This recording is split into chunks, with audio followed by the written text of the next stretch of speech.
back, relax, and maybe get yourself a snack. Me and you gonna have a little chat about books. Hey guys! So I'm here today to do my October wrap-up. I managed to read a whopping 23 things in October, which is quite good. I'm very happy with that. Some of them were a lot shorter than what I normally read. I read a lot of science fiction this month. I told you guys that I was going to be doing a science fiction themed month, and most science fiction is shorter than epic fantasy, as every other genre is. I also read a couple of non-fiction books and some graphic novels and even some art books. I'm going to show you guys all of those things, starting with my lowest rated all the way up to my highest rated. So some of you might remember me saying I was going to join in with some of the gothic books that Jenny from Sunny Sweet Pea was doing in the month of October. I did do that. I read the first few stories in The Bloody Chamber by Angela Carter. I did not like them. They are kind of like really simplistic retellings of fairy tales. I read about 4 of the ones in here, including The Bloody Chamber, which is the first story. I liked The Bloody Chamber, but I definitely saw the twist coming because I'd already read so many things like it in the past, and all the other fairy tales were so easily identifiable because they did not really differ from the original narrative. I had a bit of a problem with it. I know that some people say that the writing is fantastic. I didn't think it was. I didn't think it was anything particularly beautiful or lovely or anything like that. I just thought it was a bit boring, and I really didn't enjoy the retellings of the fairy tales because they were so similar to the originals that it just didn't interest me. So unfortunately I gave up on this because it was just putting me in a bit of a bad mood every time I tried to pick it up, and therefore I didn't read any of the other gothic books I said I was going to because I was really put off by this one. So I'm sorry I didn't get to any of those. I will get to them at some point in the future, but I just didn't want to deal with more gothic stuff, so I put this one down and gave up, sorry. The next book that I did read and I gave 2 stars to is ALASTAIR Reynolds' Revelation Space. I thought I would like this because I read one of his other books in the same month, and I'll show you that later on because that got a much higher rating, but I didn't like this one anywhere near as much. I think the ideas are interesting, but it was just too complicated and it didn't really come across as well as it could have done, and there were moments where I thought this is really boring. So I'm afraid it was a very mixed bag. Even though some bits were great, some bits weren't, and so I gave it a 2 stars. It was just an okay book for me. The next book I read also got 2 stars, and that is Children of the New World by Alexander Weinstein. I read this with Mercedes and we did a buddy read, and it's a collection of short stories set in a new futuristic world where pretty much everything has gone into pretty bad decay. We have all this new technology, but people are not using it very effectively, and lots of terrible things are going on in the world, and it's pretty depressing and pretty bleak. I found that this had the same narrative voice over and over again in the stories. They all blurred together, they felt very repetitive, and it just wasn't pushing the boundaries, so I only gave this a 2 out of 5 stars. Again, it was just an okay read. Moving on to the books that I did actually like. So 3 stars and up was The Science of Game of Thrones, which is by Helen Keane. This is a non-fiction book all about Game of Thrones and some of the theories in Game of Thrones. For example, there is a scene in one of the early Game of Thrones seasons and books where we have Khal Drogo, who puts a crown onto Khaleesi's brother. He puts the crown into a campfire, melts it, and then puts it on this guy's head, and in this book it explores whether that would be possible. Spoilers, it wouldn't, because a campfire would never get hot enough to do that. So it's quite an interesting little book. It's got some quirky illustrations. It was a fun little read, and if you like Game of Thrones I imagine you'll like this, so I gave it 3 out of 5 stars. The next one I read is a graphic novel. This is Pretty Deadly Volume 2, which is by Kelly Sue DeConnick and Emma Rios. I loved Volume 1, and Volume 2 just felt a little bit less thought about, a little bit less developed to me. It felt as though it was trying to do a bit too much, and it was approaching a fairly big topic, which is war. I do love the art style still. I think the artwork in this is fantastic, and I loved some of the pages within this, but the story overall felt a little bit wishy-washy, so I gave this a 3 stars. The next one I gave 3 stars as well, and that is Lake of Fire, issue number 1, which is by Nathan Fairbairn and Matt Smith. This is a kind of night story, and it's quite a fun one. It's literally only 40 pages, so it is very short, and I can't really tell you how it develops, but for a beginning of a series it was fun, it was interesting. The second half was better than the first, and I gave it 3 stars as well. The next one I read on my Kindle, and that is The Dream Quest of BELLITT Bow, and it's written by Kij Johnson, who wrote At the Mouth of the River of Bees, which I loved. That is her short story collection, and this was a novella, so I really liked this. It's a story about a young woman who goes trying to find a pupil through Dream World and all of the things that she encounters along the way. It's beautiful, it's whimsical, it's magical, but the ending didn't really satisfy me. So the actual story was fantastic, and it was just the end that let this down to a 3 stars, otherwise it definitely would have got a 4, but I gave it a 3 in the end.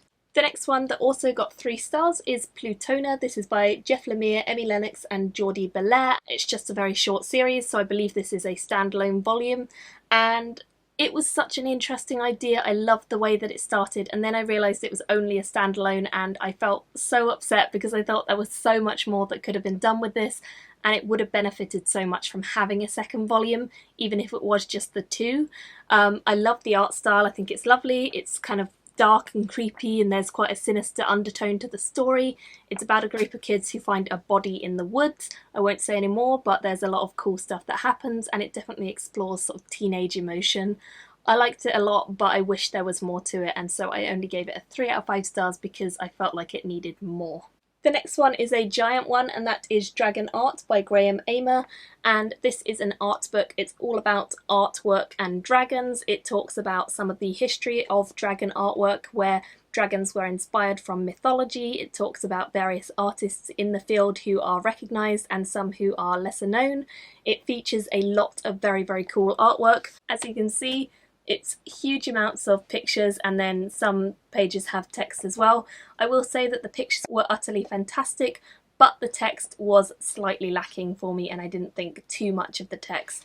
So I gave this a 3.5. If the text had been good, it would have got a 4 or 4.5. Moving on to the 4 stars. The next one I read is The Tough Guide to Fantasyland, which is by Diana Wynne Jones. It was my first Diana Wynne Jones, and this is a non-fiction. You can probably tell that I've tabbed this all over. I started bookmarking this month, which has been quite a new thing for me. I never did it before, but in Eleanor's Book Buddy Box book, she sent out a packet of little miniature bookmarking things, post-it notes. So I've been using them because I really like them, and they're quite funny. And I've really enjoyed doing it, particularly with non-fictions. I think non-fictions are great for sort of bookmarking bits that you like, and this is a tough guide to Fantasyland. It's quite a cynical, witty look at all of the tropes in fantasy and why things would not work, why things are just crazy. It's a really entertaining read, and I would highly recommend it, but if you want to know more about it, I will be doing a full review on this because I think it definitely merits its own review, so look out for that sometime soon.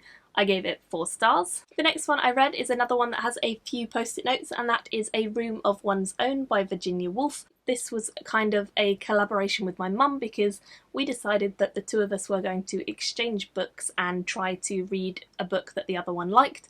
So I gave her Kindred, and she's given me this one, A Room of One's Own. I definitely enjoyed it, although it has moments where it's very rambly and very long. It definitely has some great passionate, inspiring moments about trying to get women to write and why women are not able to write in the time that this was written, which was I think 1928, so fairly long time ago now, almost 100 years. But I really did enjoy certain sections of this, and there were some moments where she was speaking so clearly and so to me that I just had to bookmark them, and I think they were wonderful lines, so I definitely am excited to talk about this with my mum. That is our plan, to discuss it together, but I gave this one a 4 out of 5 stars overall. The next one I read was also on my Kindle, and that was The Lady Astronaut of Mars by Mary Robinette Kowal. This is a really heartwarming little story. Again, I believe it's a torn novella, and I just loved it. I fell in love with it. It's about an old woman who used to be a space astronaut, and she went off onto Mars and she had all these adventures, and we're sort of seeing her now when her husband is ill and she's kind of staying at home looking after him, and then this mission comes up that she gets the chance to go on, and it's quite a beautiful tale and definitely quite emotional. Considering it's only about 30 pages, it's a very emotional little story, so I would definitely recommend it, and I gave it a 4 out of 5 stars. The next one to get 4 out of 5 stars was The Garden of Evening Mists, which I mentioned I was finishing up at the beginning of the month, or end of last month. I read this as part of Diversathon, and I finished it very early this month, and I really enjoyed this. It was lyrical, it was beautiful, it was haunting, and I just found it fascinating as well. So I really want to check out his other book. I believe is called The Gift of Rain. I'm definitely going to buy that soon. But I really enjoyed this, and it follows an elderly woman who went through prisoner of war camps in Japan and what she's doing with her life now. She worked with a man who was called Aritomo and who was the gardener for the Emperor of Japan. Even after she had been through these Japanese war camps, she worked with this man who was from Japan, and she formed a relationship and a bond with him over gardening. So it's a very beautiful, sort of quite quiet, lovely story, but had some absolutely stunning imagery, and I would highly recommend it if you like that sort of thing. I gave it 4 stars. The next one I read was the Magical Space Pussycats pick for the month of October, which is Luck in the Shadows by LYNN FLEWELLING. I really enjoyed this. It's kind of a traditional epic fantasy, but there are some subverted tropes, because in this there are a lot of LGBTQ+ characters, and that is an accepted part of the world. There are lots of bisexual characters and gay characters, and it's very awesome to see that in fantasy and see that as an accepted part of fantasy, not as some strange custom of a tribe or something like that. So I really enjoyed this. It was a lot of fun, and if you want to hear more of my thoughts on this and Elizabeth and Chelsea's, we did discuss this in episode 6 of Magical Space Pussycats, which will be going up super soon, probably sometime this week. The next one I read is The Left Hand of Darkness by Ursula K. Le Guin. Again, this one got a 4 out of 5 stars from me, but this was my first Le Guin and it was fantastic. I really enjoyed her writing style. It was just really quick to draw me in and such an interesting premise. Again, this one deals a lot with gender and does a lot of subversions on classical tropes. So we have an envoy who goes to a planet where aliens, or the people of that world, are able to stay kind of neutral in gender, and then there is a certain time in the month or time in the year, whatever it is, and they can change into a certain gender and make babies, and that's what they do there. So seeing this static human type character going to this world and interacting with these aliens was fascinating, and I loved it. And again, there were lots of moments that I bookmarked because I thought it was beautiful and heartwarming and kind of awesome all at once. So I really recommend this, and I gave it 4 out of 5 stars. The next one I read was Revenger, and this one also got 4 stars. This was the other Reynolds that I mentioned to you. I really loved this one. It was the first Reynolds book I read. I really thought it was just fantastic. It drew me in really quickly. I listened to the audiobook version and it was captivating and it was fun. I've done a full review of this, so if you haven't seen it, then I'll link it and you can go and watch it. But I really recommend it. It's about 2 sisters who go off and become essentially space pirates, and a lot of chaos happens there, so I liked it a lot and I gave it 4 stars. The next one on my list is The Creature Vault, which is to do with Harry Potter. It's a look behind the scenes and it's by Jodie Revenson. I gave this one 4 out of 5 stars, much as I have done with most of the other behind the scenes Harry Potter books. I really enjoyed them. I think they're fascinating and there's a lot to learn, so I gave it a 4 out of 5 stars. I have filmed a review of this and the other one that I read before, so look out for that and you'll see some of the illustrations and everything inside there, because it is quite a chunky book. The next one I have is Otherworldly, which is by Yimli Mack, and this one was kindly sent to me for review and I really enjoyed it. It's a very cute kind of coffee table type book about words that mean a feeling or a sensation or something that's a little bit hard to describe and usually takes a sentence or 2 to get across. These are words from various languages that mean that thing, and it's beautifully illustrated, much like the cover is illustrated. That design and that style is copied through to the rest of the book, and it's beautiful to look at, and I would say this is fantastic to give as a gift to a friend or someone who likes words. So I gave this 4 out of 5 stars too. Moving on to the 4.5, I then read volume 4 of Lumberjanes, which is by Stevenson, Wetters, Allen and LAHAIO, and this was probably one of my favourites in the series besides the first, which is my all-time favourite of the series, but this was my next favourite and I absolutely think that Lumberjanes is back on track. I didn't love the 3rd volume as much as the first few, but this one was fantastic. I just really got back into the story. I think the adventure was fun, and I love seeing these girls and what they get up to, so I gave this a 4.5, and as you can see, the artwork continues to be just fun and feisty and full of magic and awesomeness in a very crazy summer camp. So I loved it. The next one I read is Stalking Darkness by LYNN FLEWELLING, which is the 2nd book in her Night Runner series, so I carried on after reading Luck in the Shadows, and I gave this a 4.5. It's again really, really fun, and I think this one goes a bit more into the plot, whereas the first one is a bit more setup. So I did give this one a 4.5 out of 5 stars. I then read the Book Buddy box book for the month of November, which is The Blue Door, and this is by Lise Christensen, and I absolutely love this. Again, it is a non-fiction book. It's about Lise's time with her family as a prisoner of war in a Japanese camp during the Second World War, and I really enjoyed the way that it's told. It's beautiful. I've done a full review of this, so if you want to watch that, I will link it and you can do so. But I absolutely love this and gave it a 4.5 out of 5 stars overall, and would definitely recommend checking this one out and also checking out the Book Buddy box itself, so I'll link that down below. If you haven't ordered a box soon, you're going to miss out because there's very few left, so definitely check it out if you've not ordered it and you want to. The next one I read got 5 out of 5 stars, and that is not really a big surprise to me, and that is because it is the Harry Potter book, The Chamber of Secrets, but it's the illustrated version, which, I mean, it was always going to get 5 stars because it's Harry Potter and it's illustrated, so what more could you want? It's amazing. I loved it, of course. That's all I need to really say. And the only other one to get 5 stars this month from me was The Blood Mirror by Brent Weeks, which is book number 4 in the Lightbringer series, and I loved it. I just love this world. I think Brent Weeks has got better each book, and I think this book was fantastic. There were so many surprises and so many things that happened, and again, I've done a full review of this, so if you want to watch that, I'll link it and you can. But my goodness, I enjoyed this immensely and I gave it 5 out of 5 stars. So that is everything that I finished in the month of October, which I think you'll all agree is quite a lot.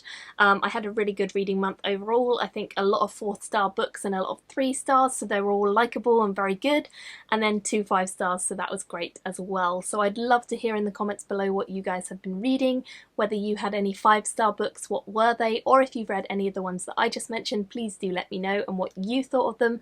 Do you disagree with me or not? Thank you all so much for watching, and I will see you very soon in another video. Bye! Thank you for watching my video today. Go pick up a book, then come back and chat with me again.